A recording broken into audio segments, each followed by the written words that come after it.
บายดีท่านผู้ชมขอต้อนรับทุกท่านเข้าสู่รายการแพงบ้านเกิดมื้อนี้ข้าพเจ้าสุดร้อนบ่าวฟองพร้อมด้วยทีมงานจะนำพาท่านผู้ชมนั่นไปฮู้จักกับบุคคลคนหนึ่งที่เป็นบุคคลที่มีชื่อเสียงอยู่ในสปปลาวของพวกเราและก็ได้มีผลงานต่างๆหลายอย่างเนาะบ่ว่าจะเป็นเรื่องของผลงานเสียงเพลงผลงานข่าวผลงานเกี่ยวกับเรื่องของสารคดี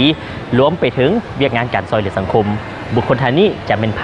และเขาเฮ็ดเกี่ยวกับอย่างนั้นนำข้าพเจ้ามาข้าพเจ้าจะนำพาท่านผู้ชมไปฮู้จักกับบุคคลนี้นำมาเลยท่านผู้ชมท่านผู้ชมและตอนนี้ข้าพเจ้าก็มาอยู่ที่ทางห้องหนังของไอเทคมอลล์โดยโซนเป็นทางสั้น7นั่นเองเนาะซึ่งเป็นห้องหนังที่โอโถงกว้างขวางสวยงามวันนี้ข้าพเจ้ามีนัดกับแขกรับเชิญโดยโซนเป็นทางสีพรวงจินดานั่นเองเนาะซึ่งวันนี้พวกเราจะมาสัมภาษณ์เพิ่นเรียกว่าหลายคนฮู้ในนามเถอะอยู่นานั่นเองตอนนี้มาฮู้จักกับเพิ่นกันเลยสบายดีบ่ป้อมเจ้าเป็นยังไงสบายดีอยู่ดีมีแฮงอยู่ดีมีแห้งคือเก่า อยู่ดีมีแฮงคือเก่าเนาะก่อนอื่นทางรายการของพวกเรานี่อยากจะฮู้จักถึงประวัติความเป็นมาโดยย่อของเธอกันก่อนเนาะว่าเธอนี่มีประวัติความเป็นไปเป็นมาแนวใดเนาะหลายคนอาจจะเคยเห็นคลิปเห็นเกี่ยวกับผลงานผ่านทางโซเชียลเน็ตเวิร์กอย่างต่างๆสังคมออนไลน์เนาะแต่ว่ายังบ่ได้ฮู้จักถึงชีวิตของเธอเถื่อเสร็จแล้วมื้อนี้ทางรายการก็ถือโอกาสนี้มาสัมภาษณ์เนาะ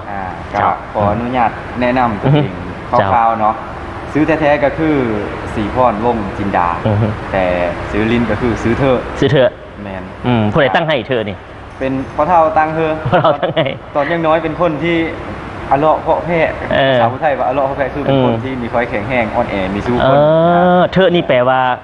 เธอนี่แบบเธอเป็นแบบมันเป็นตัวแทนของคำแบบมันบ่แข็งแรงแต่ยังน้อยแมนพ่อเฒ่าก็เลยตั้งเธอเป็นภาษาผู้ไทยย้อนว่าเธอเป็นคนเผ่าผู้ไทยนั่นเองที่ถามบ้านเกิดอยู่แขวงบ้านเกิดแท้ๆก็คืออยู่บ้านหน้าขอนย่างเมืองอัศพรแขวงสวรรณเขตแต่เดี๋ยวนี้บ้านหน้าขอนย่างนี่ก็มีในบัญชีแล้วล่ะเขาบอกเป็นบ้านทางที่เราได้ต้องย้ายออกมาเป็นบ้านใหม่กลายเป็นคนมีบ้านเกิดเลย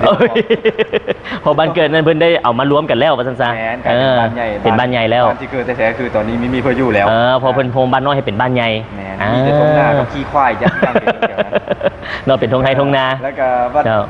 ก็ได้มาเติมใหญ่อยู่เมืองเซโปนอายุได้3ปีแล้วก็ไปย้ายไปอยู่เมืองเซโปนย้ายมาอยู่เมืองเซโปนแขวงสวรรณเขตแล้วก็ได้ย้ายอยู่เซโปนเฮนจบประถมมัธยมอยู่เซโปนแล้วก็ไปเห็นต่อกฎหมายธุรกิจอยู่ดานังอยู่สสเวียดนามแม้แต่เห็นได้2ปีเห็นมีจบออกมาเฮ็ดอันนี้เป็นอย่างย้อนอย่างจึงว่ามีแนวคิดจิตใจอยากจะเฮ็ดเกี่ยวกับเรื่องนี่แหละเกี่ยวกับเรื่องสังคมออนไลน์โซเชียลเน็ตเวิร์กต่างๆนี่ย้อนอย่างมันเป็นเรื่องความมักที่มีมาตั้งแต่มื้อเลิศเด้มีมาตั้งแต่มื้อเลิศนี่แปลว่าจังได๋ลองแปลฟังเนี่ยมีมาแต่มื้อใดโอเคก็คือมาเฮ็ดลิ้นดนตรีและการลิ้นดนตรีมักการลิ้นดนตรีเห็นลิ้นกีตาร์ตั้งแต่เห็นม.1 แต่ม.1 โดยกีตาร์โป่งเก่าๆมือซี่นี่แหละซื้อน้ำมู25,000กีบจุดกำเนิดแท้ๆเลยคือเห็นลิ้นกีตาร์มักพวกศิลปะดนตรีเป็นคนที่มีดนตรีในหัวใจแมนมีดนตรีด้วยหัวใจมักในเสียงเพลงแมนใหญ่มาพร้อมเสียงดนตรีเสียงเพลงฝึกลิ้นกีตาร์วิทย์กับอายุ14 ปีแล้วก็ลิ้นมาจนถึงแล้วเฮาพอลิ้นมามันเฮาโดยความที่ขาดโอกาสเฮาอยู่บ้านนอกมีบ่อนแสดงออกบ่อนเดียวที่เฮาแสดงออกได้คือโลกโซเชียลFacebook YouTube เจ้าแล้วพอลิ้นมาแล้วมีอายคนหนึ่งอยู่อเมริกาเห็นเฮ้ยเขามักนี่น้องมีคนแบบว่ามีแววเนาะเห็นคือตอนน้องเห็นม.7เนี่ยเจ้าได้ก็คือทางแขวงเพิ่นก็มอบหมายหน้าที่เธอเป็นผู้เฮ็ดดนตรีเพลงถ่ายทำแล้วก็ตัดต่อเพลงประกอบงานกีฬามหกรรมกีฬาของแขวงที่มี15ตัวเมืองตัวแขวงเข้ามาโฮมมันจะมีเฮ็ดเพลงประกอบคือเฮ็ดเป็นโปรดิวเซอร์ตัวน้อยตั้งแต่งานกีฬาแขวงแม้นของแขวงงานที่แขวง3ปีจัดเทื่อนึงแล้วมอบนักเรียนม.7 คนนึงเฮ็ดแล้วก็กลายเป็นว่าเฮาก็พอเฮ็ดเอาไปผู้เยอะหลายคนเพิ่นก็หมอนี้มันเฮาท่านี่เฮ็ดได้นี่ คนอยู่บ้านนอกบ้านนาเฮ้ยมันมีน่าจะเฮ็ดเป็นแบบนี้ แต่ด้วยความที่เฮามักและศึกษาสิ่งที่เฮาจะเฮ็ดมันก็พอไปได้มีถึงว่าคันออกมาสมบูรณ์แบบที่แล้วแต่ก็ได้รับการยอมรับในสังคมในโซนนั้นแล้วก็เลยกลายเป็นสิ่งที่เฮาต้องเฮ็ดแบบนี้แหละเฮ็ดจบไปเฮ็ดต่อคือเวลาหมู่เฮ็ดก็เฮ็ดนำหมู่แต่เวลาเลิกหมู่ไปหมู่เบิ่งบทเฮ็ดออกไปแนวอื่นแต่เฮาก็อยู่กับกีตาร์ไปหาคอมพิวเตอร์หาโปรแกรมโหลดอันนั้นอันนี้มาเฮ็ดมาเฮ็ดอย่างนี้นะพอหูผิดเลยแน่แล้วก็เลยเฮามีเฮ็ดดีกว่าเฮาจะเฮ็ดแบบนี้เฮาเฮ็ดแบบนี้แล้วเฮามีความสุขโอ้และก็เลย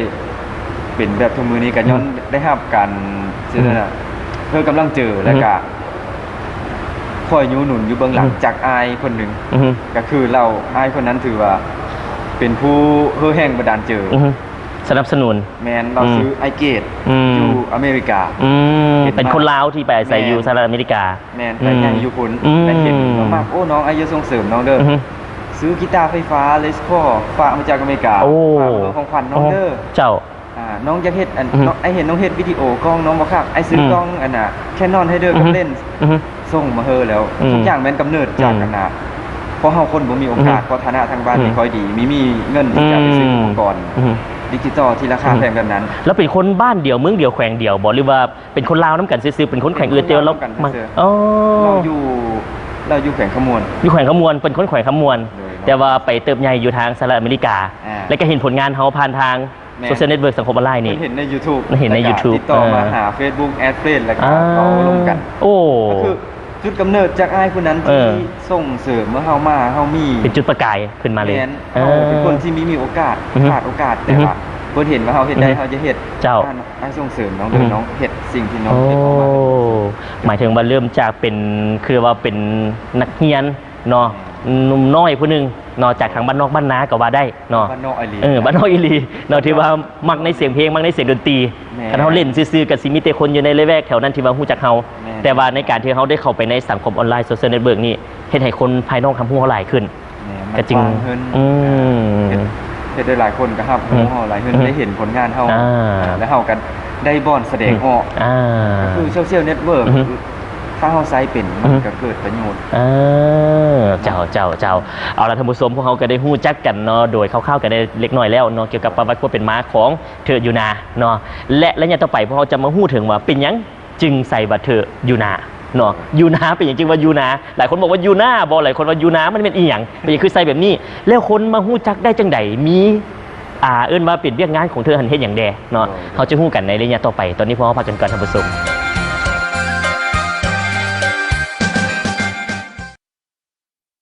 ท่านผู้ชมกำลังให้เกียรติติดตามรับชมรายการแพงบ้านเกิดซึ่งวันนี้ข้าพเจ้าได้มีโอกาสมาสัมภาษณ์ศรีพรวงศ์จินดาหรือว่าเธออยู่นานั่นเองเนาะซึ่งว่าเป็นบุคคลหนึ่งที่มีชื่อเสียงในประเทศลาวของพวกเราเนาะโดยเฉพาะเป็นหลายคนรู้จักกันในสังคมเนาะออนไลน์โซเชียลเน็ตเวิร์กต่างๆนั่นเองเนาะเอาละมาอยู่ในเรื่องนี้เนาะอยากถามเธอเต็มอีกแดว่าเป็นอย่างจึงเป็นเธออยู่นาคำว่ายูนานี่มาแต่ใส่อย่างจังใดอยากให้อธิบายให้ท่านผู้ชมฟังเนี่ยบางคนบอกว่ายูนาหรือว่ายูนาหรือจังใดอันนี้เป็นสิ่งที่หลายคนถามมาเลยเจ้าเฮ้ยยูน่ามันภาษาอังกฤษบอกมันภาษาจีนบอกยังไงแต่ถ้าคนที่สังเกตในโลโก้ของยูน่าก็คือทวิตมันจะเป็นตัวยอสระอูต่อมาแล้วเป็นตัว N กับตัว A ที่เป็นภาษาอังกฤษเคยมีคนเข้าใจว่าเป็น UNA UNA ยูน่าที่จริงซื้อนี้เป็นซื้อที่เว้ากันลิ้นคืออาจารย์พ่นพงเพชรหลายศิลปินหลายคนอาจารย์ที่มีชื่อเสียงเจ้าไม่แหละในวงการเพลงก็คือไอ้อึ้งเจ้าของวงดนตรีนุ่มเสียงเดิมที่เพิ่นเคยบอกสอนเรื่องบันทึกเสียงแล้วจังซี่เคยไปเพิ่นเป็นคนสวิตที่สอนโปรแกรมบันทึกเสียงคือว่ามันเป็นนั่นนี่น่ะทั้งที่มีแม่นพี่น้องกันแต่เราเห็นเฮาจะเฮ็ดเราก็สอนเธอจากที่เฮาบ่ฮู้จักหยังเลยในตอนนั้นแล้วเพิ่นเฮ็ดห้องอัดเนี่ยทวิตแต่ก่อนนี่เฮ็ดอยู่เฮือนแล้วหลังจากนั้นไปย้ายห้องอัดไปยูน่าแล้วถามห้องอัดอยู่ไสยูน่าไอ้เอิงคณะว่ามันเป็นซื้อลิ้นกันแล้วก็ลืมหลายปีผ่านไปที่มีได้เว้าถึงซื้อนั้นขึ้นมามื้อนึงเฮาคิดจะมีซื้อสตูดิโอของตัวเองเขาต้องตั้งแนวเลยนะคือเป็นแล้วยูน่าตั้งแนวเลยนี่คือจะตั้งแนวไหนประมาณนี้แล้วไปถามไอ้เอิงไอ้เอิงซื้อยูน่านี่เขาเอามาใช้เด้อเจ้าไม่ได้ใช้แหละโอ๊ยเอาไปหรอกมันมียูน่าแล้วเพราะว่า อ๋อเดี๋ยวเฮาเฮ็ดนั่นเลยมันจึงเป็นเอกลักษณ์ของเฮาสินะอยู่นานี่ก็คือหมายถึงว่าอยู่ทงนาอยู่ทงไห้ทงนานอนนาอย่างประมาณนี้เห็นบ่อยู่ทงนาเลยอยู่ทงนานี่เลยแม่นมีความหมายพี่เด้อที่เลิกล้ำไปกว่านั้นคืออยู่ทงนาเลยแล้วความจริงสตูดิโอนี่ตั้งอยู่ทงนาบ่มีได้เบาอยู่บ้านแต่ว่าบ้านแคมทงนาบ้านแคมทงนาอันถ้าเทียบเรื่องเครื่องไม้เครื่องมือถ้าเขาในถึงคำว่าสตูดิโอเนาะ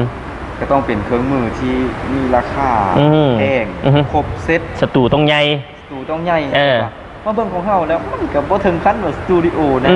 แต่ถ้าเป็นสตูดิโอนี่ถ้าเทียบของเขากับมันน่าจะแบบเขาเฮ็ดลินๆอยู่ให้อยู่หน้าเขาซื้อนี่แหละซื้อนะก็เลยกลายเป็นยูน่าสตูดิโอเริ่มต้นในเมื่อใดปีใดเริ่มตั้งเป็นเพจเป็นเพจนี้วันที่19สิงหา2015ผ่านมาฮอดตอนนี้ก็ประมาณปีกว่ากับ1เดือนโอ้ก็ถือว่าบ่ได้โดนปานใดแต่ว่ากระแสความนิยมความตอบรับนี่หลายอีหลีเนาะเฮ็ดจังได๋เฮาจึงประสบผลสำเร็จมาได้จังซี่เริ่มทำอิฐเลยแม่นผลงานทำอิฐที่เฮาเฮ็ดออกมาเริ่มเฮาลงเพจทำอิฐเลยนี่แม่นหยังเนาะแล้วจึงสร้างชื่อเสียงเฮามาฮอดปัจจุบันนี้เพลงเริ่มจากเพลงของศิริพรเพลงบ้านโอ้เพลงบ้านนาให้แม่นเอาเด็กน้อยมาเคาะกระป๋องกีตาร์โป่งหาฮ้องอยู่แคมป์เถียงนาแบ็คกราวด์ก็จะเป็นท้องนาเขียวงามก็คือแบบพื้นบ้านเล่าเลยนี่แหละเฮ็ดแล้วตัดต่อแล้วไปอัพโหลดลง YouTube แล้วก็ต่อมากระแสก็ไปกันดีๆอยู่ก็ถือว่าพ่อเจอกับสิ่งที่เฮ็ดตอนนั้นและอันสองก็เฮ็ดรายการท่องเที่ยวแบบบ้านนานี่นะรายการวิถีชีวิตบ้านนาเล็กน้อยเลี้ยงโง่เลี้ยงควายเซอร์เวสแล้วอยู่มามื้อนึงมันกระแสมันก็ยังมีการเลยนะนั่นเลยว่าเบิ่งไปคือคนนำสายสื่อโซเชียลนี่สารคดีบางตอนมันก็จะเว้าเรื่องวิถีชีวิตวัฒนธรรมมันซีเรียสคนเบิ่งกันคนได้ความรู้สึกดีแต่เบิ่งส่วนหลายแล้วคนที่ใช้โซเชียลมันใส่หาความสุขเพื่อตัวเองหาความบันเทิงก็เลยคือโอ้น่าจะเฮ็ดข่าวที่แบบตลกแต่ว่าเอาความจริงแฝงสาระเว้าเป็นภาษาผู้ไทยเพราะว่าเฮาเป็นคนผู้ไทยแล้วเฮาต้องเน้นอันน่ะเอกลักษณ์ของบ้านเฮาเพราะตอนค่อยไปเห็นมีคนเคยเว้าเซอร์เดย์ว่าค่อยเว้าภาษาผู้ไทยไปแล้วเขามีเฮาเจอครับ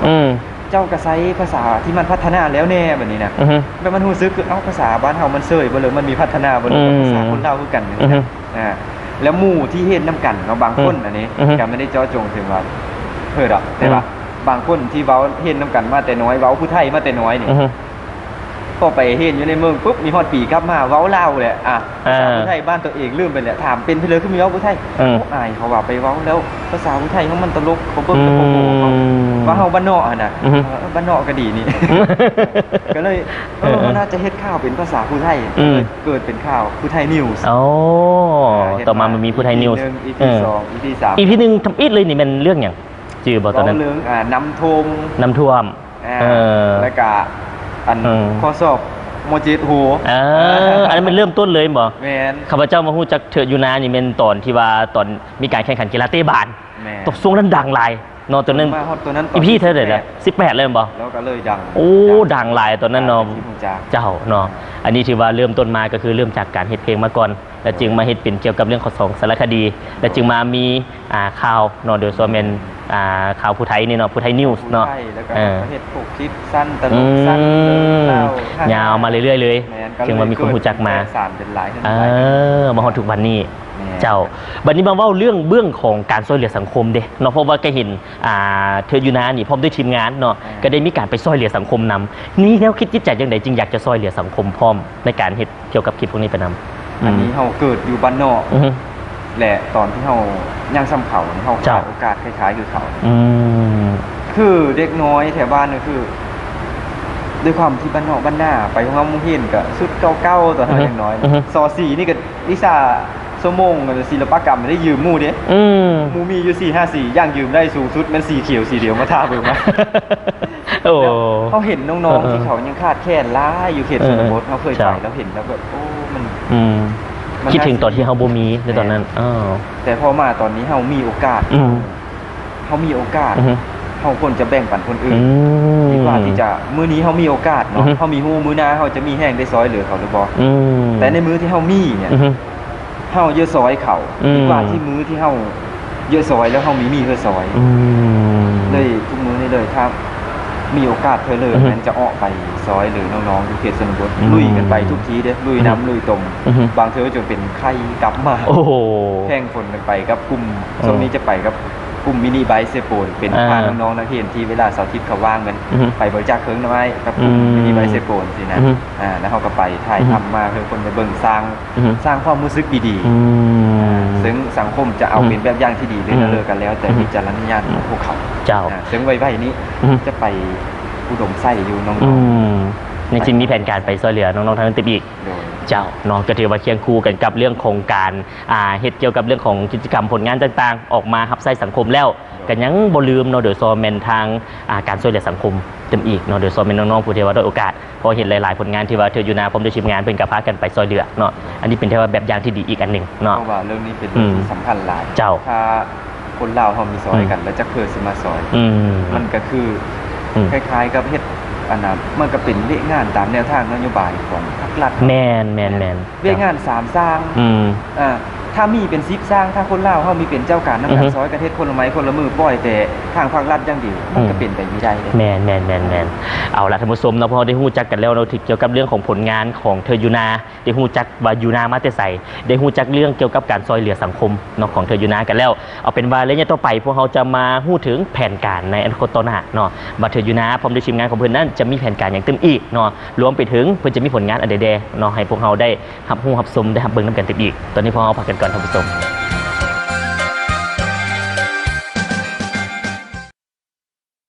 จำทุกสมในตอนนี้มาอยู่ในระยะสุดท้ายของทางรายการแพงบันเกิดและข้าพเจ้าก็ยังคงอยู่กันกับเธอยูนาเนาะเพราะเรากำลังโอ้ล้มสนทนากันเกี่ยวกับชีวิตของเธอยูนาความเป็นไปเป็นมาและมาอยู่ในระยะสุดท้ายนี้อยากจะฮู้จักถึงเกี่ยวกับเรื่องของแผนการในอนาคตของเธอเนาะว่าจะมีแผนการอย่างใดแต่ว่าก่อนจะก้าวถึงตัวนี้นั่นอยากจะฮู้ถึงปัจจุบันนี้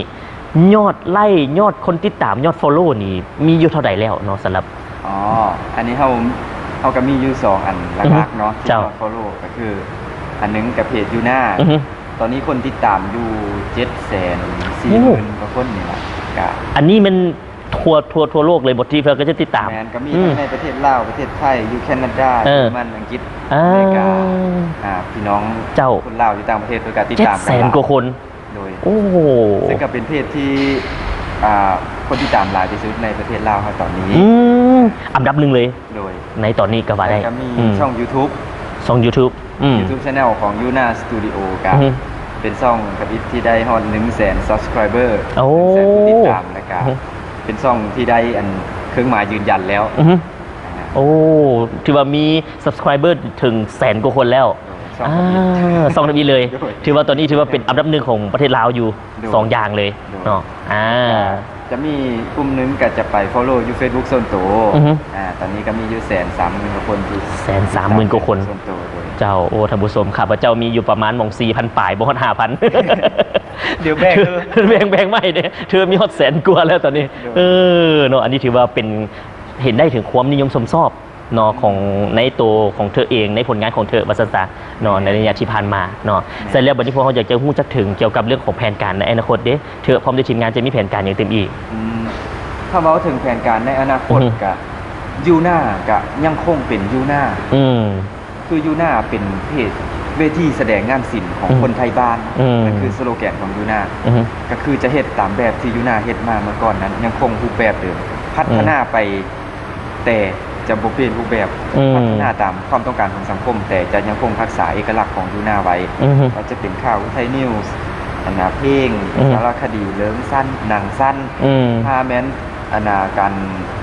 ปัจจัยมันพร้อมในอนาคตเฮาก็อาจจะสร้างหนังสักเรื่องนึงในเครดิตของยูน่านะครับเฮ็ดเรื่องซอยเหลือสังคมไปนำบ่ป้าบ่ทิ่มการช่วยเหลือสังคมมีทีมไม่ได้อันนี้ทีมไม่ได้เพราะว่าที่ผ่านมาเขาก็ได้ซอยเหลือกันไปแบบที่เฮ็ดไปแล้วมันมีความสุขมีหลายหน่วยงานที่ได้ผมมือกับเพิ่นคือจังหน่วยงานของอโหลก็ได้ซอยเหลือกับผมกับเพิ่นหลายเคสซอยประชาสัมพันธ์แล้วก็เราต้องสืบสานเรื่องเหล่านี้ต่อไปเผยแพร่วัฒนธรรมวิถีชีวิตในแบบของเล่าเพราะคิดว่าที่เคยมาฮอดจุดนี้ได้เพราะว่าเผยแพร่ความเป็นลาวที่คนอื่นมักคนลาว เพราะคนลาวเขาเป็นตัวของคนลาวมีได้มากกว่าคนลาวเขาเป็นแต่คนอื่นเจ้ามีเอกลักษณ์เป็นแบบของตัวเองแม่นเสน่ห์ของคนลาวก็คือความเป็นลาวมันจะขึ้นแบบนั้นแล้วก็จะพยายามขยายเวงานตัวนี้ต่อไปแล้วก็อาจจะมีขยายออกมาเฮ็ดรุ่นลิ้นตัวนี้แต่ว่าจะยังคงรักษารูปแบบพวกเพลงสารคดีข้าวตลกเรื่องสั้นเนี่ยจะยังอยู่คือเก่าและในอนาคตเราอาจจะรับงานตอนนี้ก็คือทำงานวิดีโอโปรดักชั่นถ่ายสารคดีเป็นสารคดีโดยแล้วก็อันก็คือนี้จะฮับพรีเวดดิ้งนำโอ้นานแสดงว่าสิได้เห็นโดยโซนเป็นเดี๋ยวนี้ครับสารคดีแล้วต่อไปสิมีฮุบเงาเนาะเป็นบอกมีฮุบเงาแล้วต่อไปมีพรีเวดดิ้งอีกสิบริษัทบริการเธอเป็นไลน์ทำอิฐบ่โอ้ดียันยิงเลยเนาะสีผ้าไปท่าหัวหน้าลุงเบลโอ้เนาะไปเบิ่งหัวหน้าลุงเบลเนาะโอ้ผ่านมาเคยได้ยินแต่อยู่ในคลิปใน YouTube ของเพิ่นเนาะดีเนาะถือว่าเป็นอีกบุคคลหนึ่งที่ว่ารักษาเอกลักษณ์ที่คงประเพณีดีงามของชาวลาวเฮาก็คือยกตัวอย่างง่ายๆคือภาษานี่แหละถ้าสมมุติว่าเธอบ่เว้าภาษาผู้ไทยเนาะผู้อื่นบ่เว้าคือเธอเว้ามาหั่นแหละมันก็อาจจะสูญหายไปเนาะถ้าบ่รักษาไว้เนาะมันจะสูญหายถ้าคนผู้ไทยมีเป็นคนผู้ไทยก็มันก็มีคนผู้ไทยแล้วล่ะผู้ไทยกับคนลาวคือกันภาษาคนลาวคือภาษาผู้ไทยก็เป็นภาษาหนึ่งอยู่ในประเทศลาวเฮาภาษามีพี่เหลือที่จะยะเกิดความเข้าเจอของคนลาวของคนลาวเนาะอาจจะมีเขาเจอบางคำเขาก็เว้ากันได้พี่เหลือแม่นพี่เหลือเขาก็ถามกันได้เขาก็ถามกันได้อธิบายกันได้แม่นภาษาผู้ไทยไม่ได้ยุ่งยากพี่เหลือคือที่ขึ้นเลยเอาละท่านผู้ชมเนาะเดี๋ยวคุณจักถึงแผนการในอนาคตของเธอแล้วและบัดนี้อยากจะให้เธอนี่เนาะฝากหยังถึงคนลาวทางภายในและก็ต่างประเทศเนาะบ่จะเป็นทั้งแฟนคลับของเธอเองและก็เชิญชวนคนลาวที่อยู่ต่างประเทศนี่เขามาพัฒนาบ้านเกิดเมืองนอนน้ำกันเชิญเธอฝากเลยเจ้าอันนี้ก็ขอฝากถึงพี่น้องคนลาวทุกคนเนาะมีว่าสิอยู่ภายในประเทศต่างประเทศที่ยังมีเลือดลาวแลนอยู่ในตัวถ้ามีโอกาสมีเวลาก็อย่าลืมมาเยี่ยมมาอย่างมาลินบานเฮาแน่เพราะว่าในเมืองลาวเฮายังมีอีกหลายอย่างให้ค้นหายังมีบ่อนสวยๆงามๆหลายๆอันที่เฮายังมีทันเห็นซึ่งค่อยกับพยายามที่จะนำเรื่องเล่าเหล่านั้นมาเล่าต่อผ่านเลนส์แต่ถ้าเฮอดีอีหลีอย่าเพิ่มมาเบิ่งด้วยตาของตนเองสัมผัสความรู้สึกเหล่านั้นด้วยตัวของเจ้าเองสัมผัสบรรยากาศเหล่านั้นด้วยตัวของเจ้าเองมันจะเป็นการดีที่สุดและกาขอฝากข้อมกขอบเจออัน people ชาวลาวทุกคนมีว่าสิอยู่มงเลยแจโลของโลกก็ตามเจ้าขอข้อมกขอบเจอที่ติดตามกันตลอดมาที่ซอยอุ้มสู่ยูหนุนเธอคนบ้านเนาะคนนึงที่ให้ซึ่งใบปริญญาจนมาอยู่ในจุดนี้ได้ซึ่งเว้ามาแล้วค่อยมีที่เหลือที่จะมาตอบแทนพวกเขาเด้นอกจากสร้างสรรค์ผลงานความบันเทิงสาระเพื่อพวกเขาได้รับชมกันเพลงม้วนๆสาระม้วนๆการคลิปตลกค่อยมีอันน่ะเขามีเพลงอย่างนั้นที่จะมอบตอบแทนให้พวกเขาและก็ความจริงเจอที่ค่อยทุ่มเทให้กับงานวันนั้นได้เธอทุกคนได้เบิ่งและยี่ห้อว่าทุกอย่างที่เคยลงไปนั้นคือความสามารถทั้งหมดที่ค่อยมีเฮ็ดมาจากใจค่อยอาจจะมีแม้นคนที่เก่งเลิศแต่ค่อยจะเฮ็ดด้วยแห้งทั้งหมดที่ตัวเองมีทุ่มเทกับมันเป็นที่สุดและก็ต้องขอความขอบเจอทุกคนที่คอยติดตามกันตลอดมาและหวังว่าจะติดตามกันอีกต่อไปเจ้าเนาะขอขอบใจนำทางเธออยู่นะหลายๆเนาะที่ว่าได้ให้เกียรติเนาะสำหรับเวลามันมีคุณค่ามาให้ทางรายการเพลงเกิดของพวกเฮานี่ได้มาสัมภาษณ์ได้มาโอ้ลมเนาะได้มาฮู้จักถึงชีวิตได้มาฮู้จักถึงเวียกงานแล้วก็มาฮู้จักถึงเกี่ยวกับแผนการในตอนหน้าของเพิ่นตึกอีกเนาะสุดท้ายสุดแล้วเนาะฝากถึงแฟนคลับของเธอแดว่าผู้ที่ว่าเบิ่งรายการเขาแล้วอยากจะติดตามเธอตึกอีกสามารถติดตามได้จังได๋เนาะฝากเลยก็คือสำหรับผู้ที่จะติดตามผลงานของยูน่าเนาะหลักๆก็เข้าไปเบิ่งได้อยู่แล้วในเพจยูน่าสตูดิโอและก็ช่อง YouTube ของยูน่าสตูดิโอเพราะว่าถ้าเป็นพวกเพลงพวกสารคดีเพื่อที่จะเบิ่งแบบคมชัดแบบ Full HD ก็สามารถเข้าไปเบิ่งในทางช่อง YouTube ภาพเสียงและเสียงก็จะดีกว่าและก็จะถ้าแม้นผลงานเพลงพี่น้องที่อยู่ทางอเมริกาแคนาดาที่บางคนเพิ่นก็ว่าเฮาไปเบิ่งไม่ได้ในเพจเพิ่นก็ติดตามทางช่องทีวีทาง อเมริกาก็มีลูกทุ่งทีวี SD ของอเมริกาเพิ่นก็เอาผลงานของยูนาไปเผยแพร่พี่น้องนั้นก็สามารถรับชมได้ เจ้า และการในทางโทรภาพทรงเราสตาร์เพลงของน้องสิทธิพรก็ขอได้ในรายการบอกกี่น้อยเนาะ เจ้าเนาะเอาละท่านผู้ชมมาฮอดนี่เวลาของทางรายการแพงบ้านเกิดของพวกเราก็ใกล้จะหมดลงแล้วข้าพเจ้าก็ต้องขอบใจน้ำผู้ให้การสนับสนุนรายการของพวกเราด้วยดีตลอดมาขอบใจกันกับทางกลุ่มพัวพันคนเสื้อสลาวอยู่ต่างประเทศกระทรวงการต่างประเทศที่ให้การสนับสนุนรายการของพวกเราด้วยดีตลอดมาท่านผู้ชมรอติดตามเบื้องว่าในเสาร์ต่อไปพวกเราจะนำเสนอเกี่ยวกับอย่างอีกกับรายการแพงบ้านเกิดของพวกเราสำหรับมื้อนี้ข้าพเจ้าสุดท้อนผ่าฟองพร้อมด้วยศรีพรวงศ์จินดาเนาะหรือว่าเถิดยูนาต้องขออนุญาตจากลาท่านผู้ชมไปก่อนพบกันใหม่ในโอกาสหน้าสำหรับมื้อนี้สบายดี บาย